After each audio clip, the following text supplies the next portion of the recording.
Travailler dans le bâtiment expose à la silice cristalline lors d'activités de perçage, de découpe, de ponçage de matériaux en contenant. Elle est présente dans de nombreux matériaux de construction, majoritairement sous forme de quartz.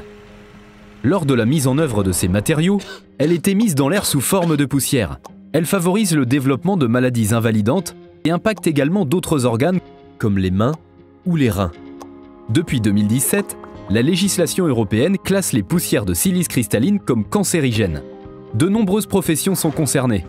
Démolisseurs, ouvriers des voiries et réseaux par exemple quand ils découpent des matériaux, enduiseurs façadiers lorsqu'ils préparent les enduits dans le malaxeur, maçons finisseurs lorsqu'ils poncent, tailleurs de pierre lorsqu'ils façonnent ou décapent des blocs de pierre, mais aussi les carreleurs, les électriciens ou tous les ouvriers qui peuvent être amenés à travailler à proximité de ces professionnels. En France, près de 300 000 salariés seraient exposés à la silice cristalline, dont au moins 17 000 rien qu'en Pays de la Loire. Heureusement, des solutions existent pour travailler en préservant sa santé et sa sécurité.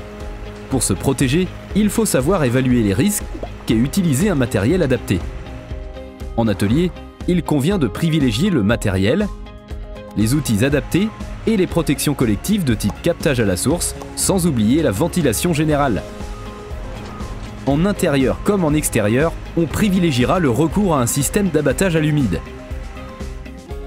On utilisera un équipement de protection respiratoire adapté en fonction de l'empoussièrement attendu et des contraintes du chantier, et ce même lorsque l'on travaille avec un système d'abattage à l'humide.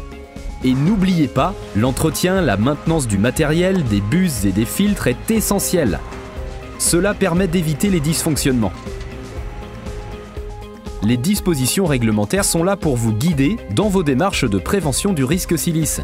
Pour toute question, rapprochez-vous des services dédiés à la prévention des risques. Et n'hésitez pas, téléchargez notre guide des bonnes pratiques sur le site prst-pdl.fr.